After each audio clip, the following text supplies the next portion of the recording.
I've been obsessed with a single idea lately. It's about the true cost of things, not the price tag you see, but the hidden price of the alternative. We apply this to almost everything, except, for some reason, to professional advice. Specifically, financial advice. The common view is that a mentor or an advisor is a luxury, an expense. You pay a fee, a percentage, and in return, they give you some stock tips or a fancy-looking plan. And for years, I thought the debate ended there. Is the fee worth the advice? But I was looking at the wrong side of the equation. I was focusing on the visible cost, the fee, and completely missing the invisible catastrophic cost of going it alone. This whole train of thought started when I stopped asking what does an advisor do, and started asking what is the single most valuable problem they solve. It's not picking the next big stock. Nobody can do that consistently. It's not creating a complicated spreadsheet. You can learn to do that yourself. The real problem they solve, the one that makes their fee look like a rounding error, is you. They are a professional service you hire to protect your money from your own brain. Let me explain. Inside your head, you have two systems constantly at war. There's the ancient, primal part of your brain, often called the amygdala or the lizard brain. It's responsible for survival, for fight or flight. It's incredibly fast and powerful, and it saved our ancestors from being eaten by lions. Then there's the newer, more evolved part, the prefrontal cortex. This is the part that does long-term planning, logical reasoning, and impulse control. It's slow, deliberate, and energy-intensive. Under normal circumstances, your prefrontal cortex is in charge. But when the market crashes 30%, when news channels are flashing red, and your life savings are evaporating on a screen, the lion is in the room. Your lizard brain hijacks the system. It screams one thing: sell.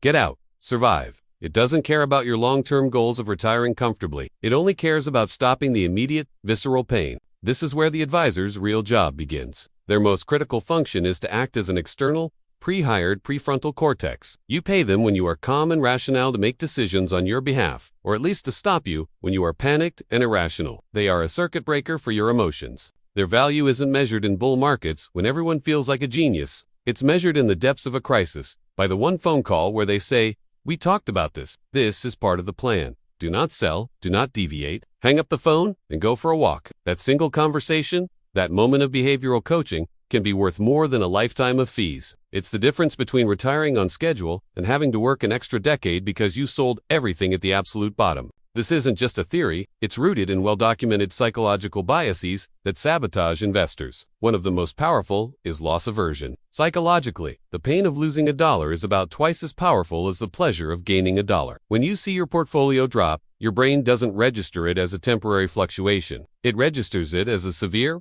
painful threat. Your instinct to make the pain stop is overwhelming, and the easiest way to do that is to sell. An advisor provides the emotional distance to see it for what it is.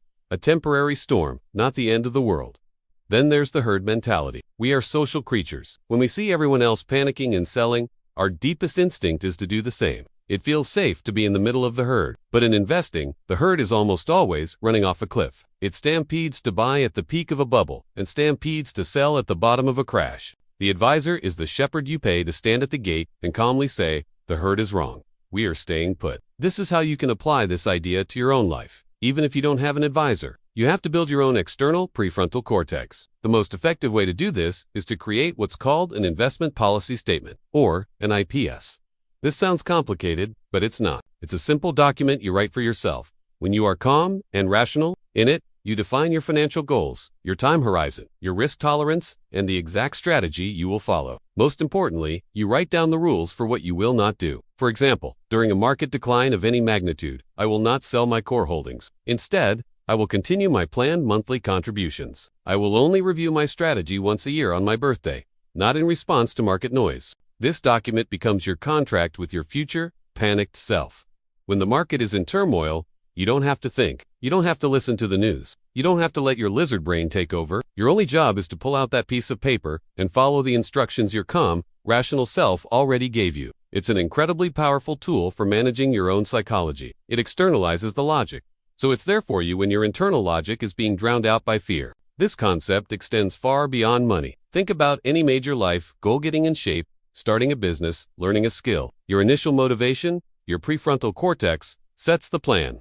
But then, life happens. You get tired, you face setbacks, you lose faith. Your emotional brain wants to quit. The people who succeed are the ones who have built systems to override these impulses. They have a workout partner they can't let down, a non-negotiable schedule, or a mentor who holds them accountable. They have built an architecture of discipline outside of their own wavering willpower. So, when you strip everything away, you see what's really being sold. The information an advisor has is a commodity. It's available everywhere, for free, on the internet. You can learn about asset allocation and index funds in an afternoon.